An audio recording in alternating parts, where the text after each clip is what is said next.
Very very good morning बच्चों, कैसे हो आप सभी। साइंस एकेडमी प्लेटफॉर्म पर आपका बहुत बहुत स्वागत है। तो पिछली वीडियो में हमने बात करी थी क्लास 12 की फिजिक्स में, हमने बात कर ली थी स्थिर वैद्युतिकी क्या होती है, स्थिर आवेश क्या होते हैं, ठीक है, आवेश क्या होते हैं, आवेश के कितने प्रकार होते हैं। आज की क्लास में हम बात करने वाले हैं आवेशन की विधियाँ, आवेशन की विधियाँ। हमने पिछले लेक्चर में बात की थी कि आवेश पदार्थों का एक गुण होता है जिसके कारण वह अपने से हल्के पदार्थों को अपनी ओर आकर्षित करता है, आकर्षण का गुण होता है। तो हमने एक चीज़ तो देखी कि जब पदार्थों को रगड़ा जाता है तो वो क्या हो जाते हैं, वो हो जाते हैं आवेशित। तो उसी पर आज हम बात करने वाले हैं, उसी पर आज का हमारा लेक्चर है। ध्यान दीजिए, आवेशन की मेनली 3 विधियाँ जो हैं वो आप डिस्कस करने वाले हो 12th क्लास के अंदर। फर्स्ट जो विधि है वो है संपर्क द्वारा आवेशन, घर्षण, पहले घर्षण को कर लेते, घर्षण द्वारा आवेशन। सेकंड है हमारे पास चालन द्वारा आवेशन, और तीसरा जो प्रकार है आवेशन का वो है प्रेरण द्वारा आवेशन। तो आवेशन की 3 विधियां होती हैं, घर्षण द्वारा आवेशन, चालन द्वारा आवेशन और प्रेरण द्वारा आवेशन। फर्स्ट विधि की हम बात करने वाले हैं पहले घर्षण द्वारा आवेशन। घर्षण द्वारा आवेशन, जैसा नाम से ही हमें पता चल रहा है कि क्या होगा, घर्षण है मीन्स फ्रिक्शन। चीज़ों को जब रब किया जाता है, रगड़ा जाता है तो वो क्या हो जाती हैं, आवेशित हो जाती हैं। वस्तुओं को जब आपस में रगड़ा जाता है तो वो आवेशित हो जाती हैं। और घर्षण से उत्पन्न विद्युत को घर्षण विद्युत कहा जाता है। अच्छा, ऐसा क्या होता है, हमने बात की थी कि जब वस्तुओं को रगड़ा जाता है तो वस्तुएं आवेशित हो जाती हैं। क्या होता था, इलेक्ट्रॉन का आदान प्रदान होता, इलेक्ट्रॉन का स्थानांतरण होता था, और इलेक्ट्रॉन का स्थानांतरण होगा तो वस्तु हो जाएगी आवेशित। तो घर्षण द्वारा आवेशन में क्या नोट करना है आपको, आवेशन की वह विधि जिसमें 2 वस्तुओं को परस्पर रगड़कर आवेशित किया जाता है, घर्षण द्वारा आवेश दिया जाता है, क्या कहलाती है, आवेशन घर्षण द्वारा आवेशन कहलाती है। और इस प्रकार उत्पन्न जो विद्युत है उसे कहा जाता है घर्षण विद्युत। जैसा कि हमने देखा था, ध्यान दो, हमने क्या देखा था, देखो इसको एक टेबल से मैं समझाने वाला हूँ। इधर लिख लेता हूँ धनावेश और एक तरफ लिखा मैंने ऋणावेश, ठीक है।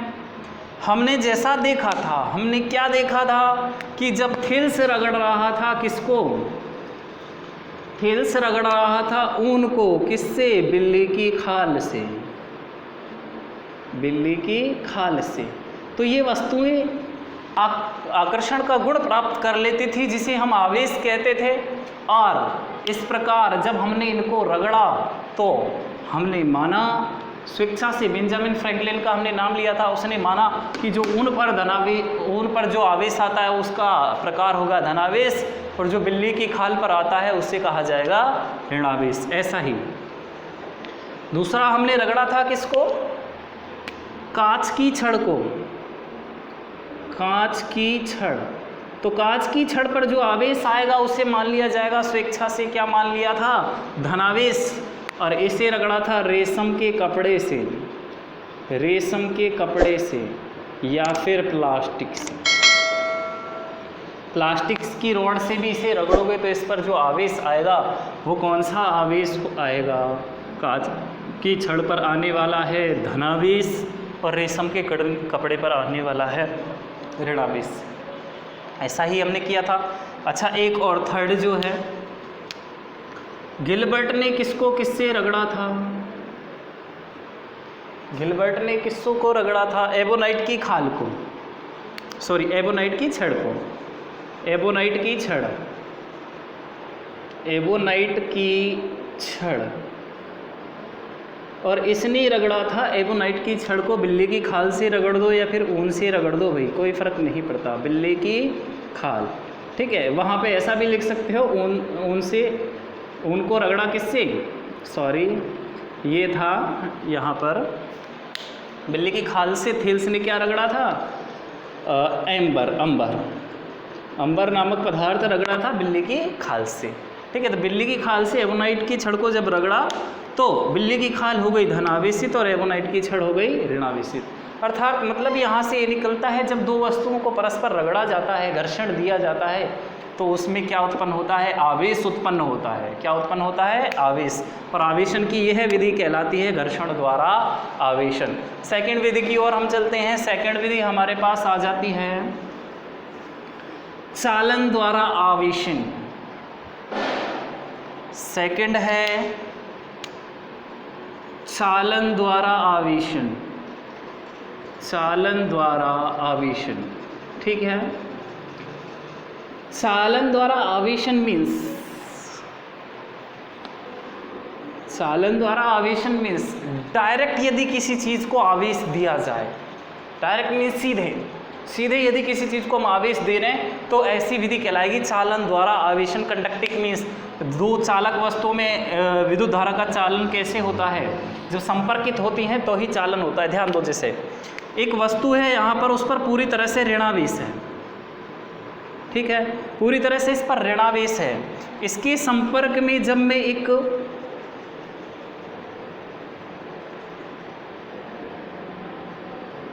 एक उदासीन परमाणु को लेके आऊँ, उदासीन पदार्थ को लेके आऊँ, उदासीन पदार्थ मतलब जितने इसके पास इलेक्ट्रॉन हैं उतने ही इसके पास प्रोटॉन होंगे, तो ये उदासीन पदार्थ है। यदि मैं एक ऋणावेशित चालक के पास एक उदासीन चालक को लेके आता हूँ तो होता क्या है, इसके पास ऋणावेश की अधिकता होने के कारण ये अधिक से चीज़ें कम की ओर बहती हैं, ये ऋणावेश जो है इसके पास चला जाता है। सीधे यदि इनको दोनों को संपर्क में रखा जाए, ऐसे यदि इनको संपर्क में रखा जाए तो इस ऋणावेशित वस्तु से जो आवेश है, अतिरिक्त आवेश, वो चला जाता है इस उदासीन वस्तु पर और इसको भी कर देगा ऋणावेशित। ठीक है, जैसा कैसे होता है, कई बार आपने क्या किया होगा, ध्यान दो कि जो टेस्टर होते हैं घर में पेच खोलने वाले, उनको आपने प्लग में लगाया तो देखा कि प्लग से हटाने के बाद वो छोटे छोटे जो नट बॉल्स जो होते हैं उनको क्या कर रहा है, कैच कर रहा है, आकर्षित कर रहा है। क्यों कर रहा है, क्योंकि आपने उसे डायरेक्ट करंट के अंदर लगाया था, उसको संपर्क में रखा था आवेश के, तो उस पर भी क्या आने लगा, आवेश आने लगा। और आवेश कौन सा गुण है, आकर्षण का गुण है। हमने बात करी थी पदार्थों का गुण है और आकर्षण का गुण है। तो इस पर जब आवेश आ गया तो वो क्या किया, छोटी चीज़ों को, लोहे की छोटी चीज़ों को अपनी ओर आकर्षित करने लगेगा। जब आपने सीधे उसमें प्लग में लगाया है तो इस आवेशन की विधि को बोलेंगे चालन द्वारा आवेशन। डायरेक्ट किसी चीज़ को कांटेक्ट में लेके आओ तो ये आवेशन की विधि हो जाएगी चालन द्वारा आवेशन। थर्ड प्रकार की यदि हम बात करें, थर्ड प्रकार बड़ा ही महत्वपूर्ण है, प्रेरण द्वारा आवेशन, और इसको हम डिटेल में डिस्क्राइब करने वाले हैं, ध्यान दीजिए। थर्ड और लास्ट हमारे पास विधि है प्रेरण द्वारा आवेशन। आवेशन की तीसरी विधि है ये है, और इसके अंदर क्या किया जाता है, बिना संपर्क में आए वस्तु को आवेशित करना होता है। बिना दो वस्तुओं को संपर्क में लाए एक वस्तु जो आवेशित है उससे दूसरी वस्तु को आवेशित करना है जो कि उदासीन है। ध्यान दो कैसे कर सकते हैं।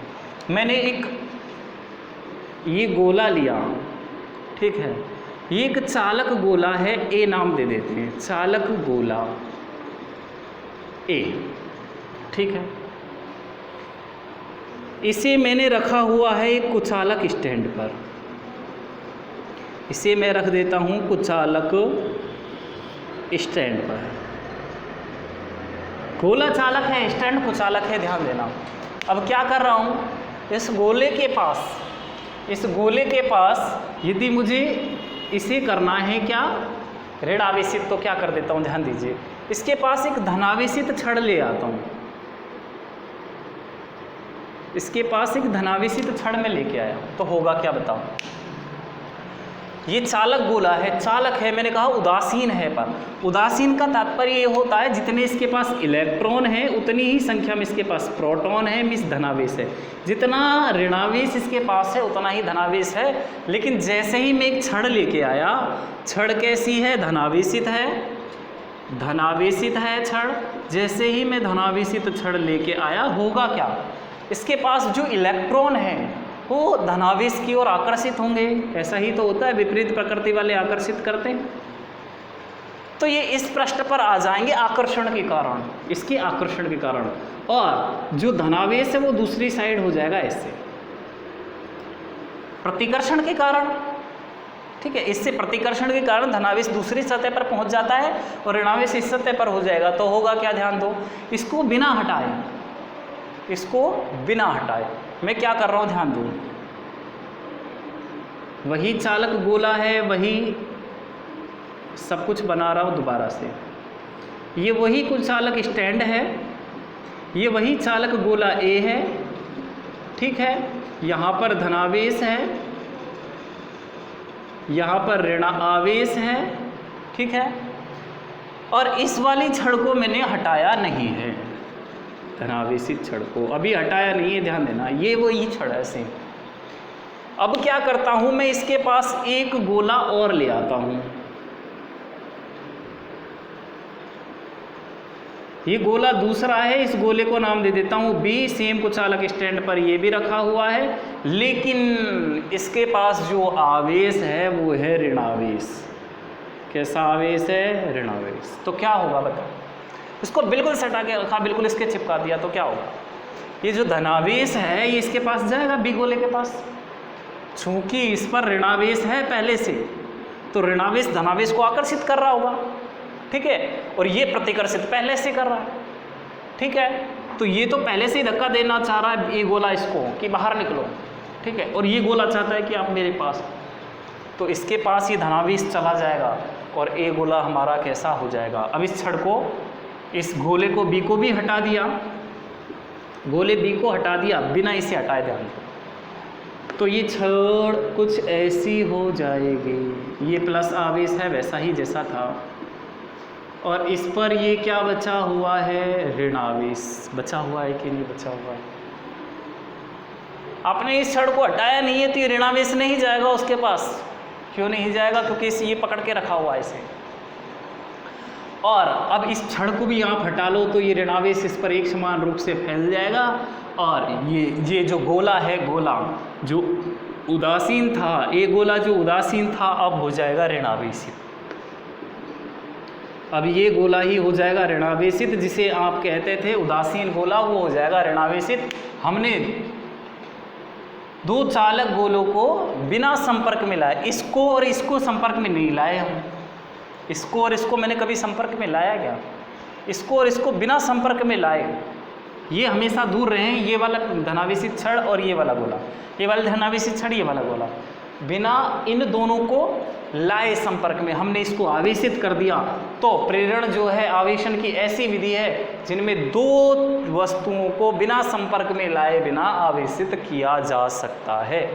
अच्छा, ये तो हमने बात की यदि इसको देना है ऋणावेश, यदि इसी गोले को करना हो धनावेशित तो कैसे करेंगे सर, ध्यान दीजिए।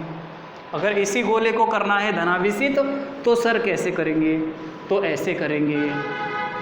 इसको मैं रफ कर रहा हूँ,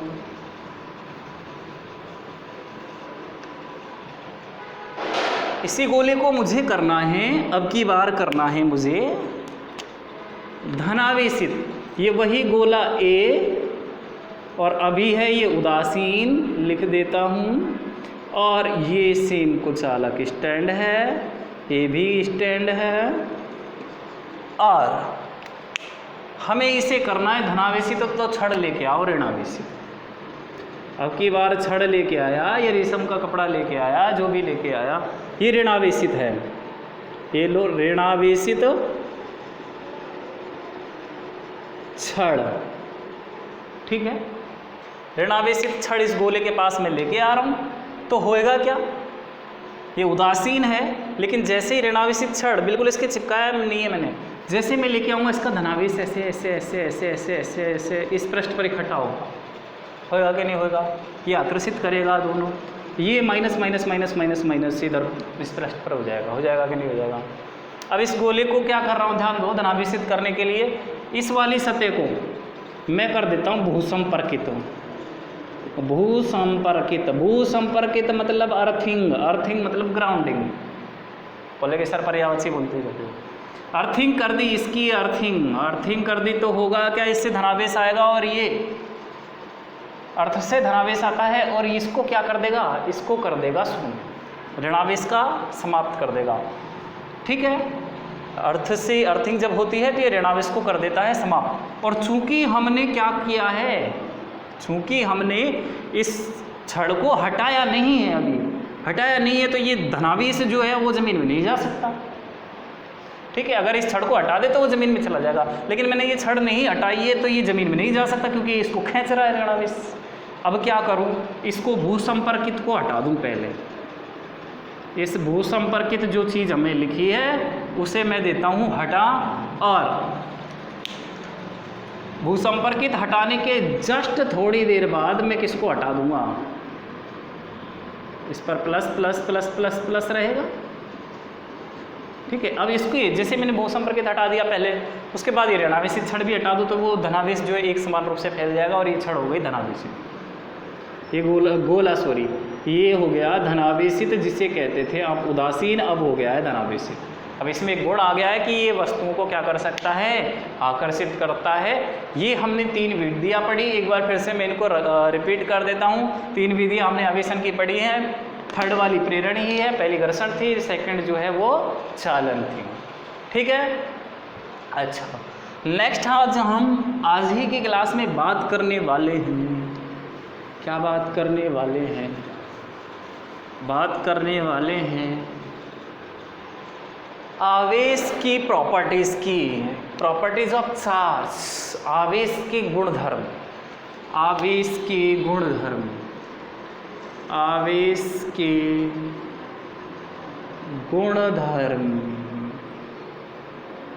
ठीक है, तो पहला जो गुणधर्म है वो है एडिटिविटी ऑफ चार्जेस, आवेशों की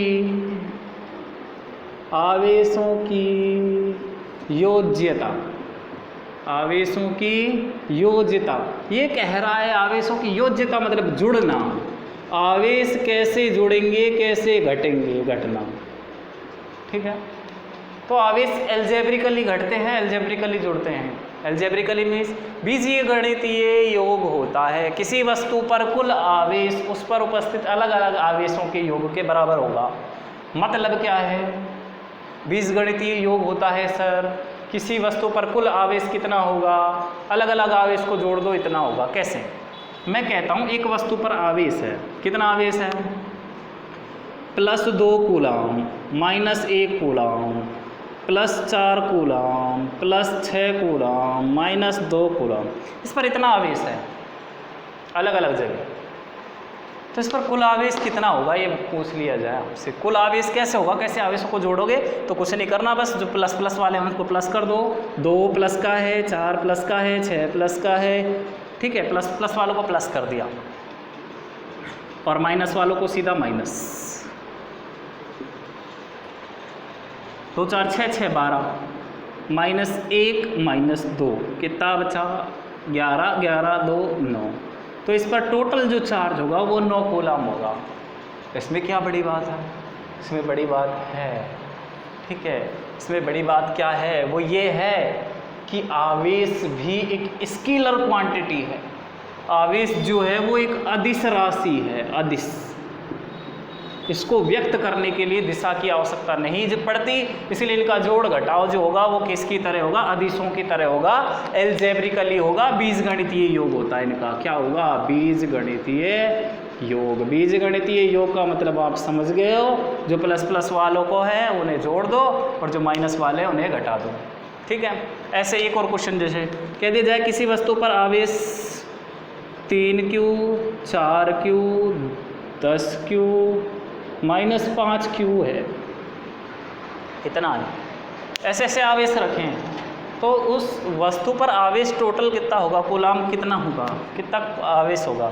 तो ये 3Q, ये 4Q, 7 7 17, 17 में से 5 माइनस करो, 12Q जो है ये कूलाम आवेश होगा, 12Q कूलाम आवेश इस पर होगा। आई के लिए ये बात समझ लो। पहली जो प्रॉपर्टी है, पहला गुणधर्म है आवेशों की योज्यता। आवेश कैसे जुड़ते हैं, कैसे घटते हैं, तो ऐसे जुड़ते हैं, ऐसे घटते हैं। बीजगणितीय योग होता है, प्लस प्लस वालों को जोड़ दो, माइनस माइनस वालों को जोड़ दो, किसी भी बॉडी पर टोटल चार्ज आप निकाल सकते हो, कुल आवेश आप निकाल सकते हो। नेक्स्ट सेकंड जो गुणधर्म है वो है सेकंड जो गुणधर्म है हमारे पास वो है आवेश संरक्षण। आवेश संरक्षण मतलब आवेश एक संरक्षित राशि है। किसी भी वस्तु पर आवेश जो है वो, किसी भी वस्तु पर आवेश ना तो नष्ट होगा ना ही उत्पन्न होगा। ये एक पदार्थ से दूसरे पदार्थ को स्थानांतरित किया जा सकता है। जैसे ऊर्जा का कहते थे, ऊर्जा ना तो उत्पन्न की जा सकती है ना खत्म की जा सकती है, ऐसे ही आवेश ना तो उत्पन्न किया जा सकता ना ही नष्ट किया जा सकता, ऐसे एक रूप से दूसरे रूप में स्थानांतरित किया जा सकता है। इसे एक पदार्थ से दूसरे पदार्थ पर स्थानांतरित किया जा सकता है। आवेश संरक्षण ये कहता है, ठीक है। अच्छा, इसकी एक और डेफिनेशन आती है, तो आपको सबको पता होगी कि आवेश ना तो नष्ट किया जा सकता है ना उत्पन्न किया जा सकता है, इसे एक वस्तु से दूसरी वस्तु को स्थानांतरित किया जा सकता है। ये आवेश की परिभाषा तो सब जानते हो। एक और डेफिनेशन आती है यहाँ पर, क्या आती है, वो ऐसी आती है, एक विलगित निकाय पर आवेश नियत रहता है, नियत रहता है। मतलब क्या है, एक विलगित निकाय पर आवेश नियत रहता है। विलगित क्या है, विलगित आइसोलेटेड बॉडी, आइसोलेटेड बॉडी है क्या, ध्यान दो। एक ऐसा एक सिस्टम है, एक ऐसा एक निकाय है, एक ऐसी बॉडी है, इस पर ऐसा आवेश है 3 कूलाम, 10 कूलाम, 6 कूलाम, -2 कूलाम, ठीक है, ऐसे फैला हुआ है। एक दूसरा, अब इसको क्या किया आपने, ऐसे ऐसे कर दिया, इसको मिला दिया, मिक्स कर दिया तो ये ऐसा हो गया कुछ। ये 3 था, 2 हो गया, ये 11 कूलाम हो गया, ये 6 था, ये 5 कूलाम हो गया, ये -1 कूलाम हो गया। इधर से उधर, उधर से इधर चला गया, ठीक है। तो हुआ क्या, ध्यान दो। पहले कुल आवेश कितना था इस पर, 10 3 13 6 19, 19 - 2 17 कूलाम आवेश था कि नहीं था इस पर, 17 कूलाम। अब जब इसको हिला दिया तो इधर का इधर गया, इधर का इधर गया, कितना हुआ, 2 इधर, 11 इधर, 13 13 5 18 18 -1 17 कूलाम है कि नहीं। मतलब किसी भी वस्तु पर आवेश जो है वो संरक्षित रहता है, ना उत्पन्न होता है ना ही नष्ट होता है, ध्यान दें, ठीक है। नियत रहेगा, ना उत्पन्न होगा ना नष्ट होगा। जैसा हमने देखा था कि जब हम कांच की छड़ को रेशम के कपड़े से रगड़ रहे थे तो रेशम का कपड़ा धनावेशित हो गया, मतलब उसने इलेक्ट्रॉन छोड़े, गए कहाँ, वो रेशम के कपड़े पर गए, उसी से तो वो क्या हुआ है, ऋणावेशित हुआ है। यदि हम मान के चलो कांच की छड़ पर 10 थे, रेशम के कपड़े पर आवेश जो थे वो 5 था, ऐसा मान के चलो, तो इसने आवेश छोड़ा तभी तो इसके पास 9 हो गए थे, धनावेशित हो गए। इलेक्ट्रॉन जो छोड़ता है वो धनावेशित हो जाता है। इसने अपनाए तो ये हो गया ऋणावेशित, जो ग्रहण करता है वो ऋणावेशित हो जाता है। पहले कितने थे, 10 5 15, अब कितने हैं, 9 6 15। कुल आवेश संरक्षित रहता है, इससे उधर चला गया, उधर से इधर आ गया, नष्ट नहीं होगा ना उत्पन्न होगा, ठीक है। 2 हमने पढ़े गुणधर्म आवेशों के, पहले योज्यता, वैसे जुड़ेंगे बीजगणितीय, आवेशों का संरक्षण, ना खत्म होता है ना नष्ट होता है, या एक विलगित निकाय का आवेश नियत रहता है। आज के लिए इतना ही, धन्यवाद।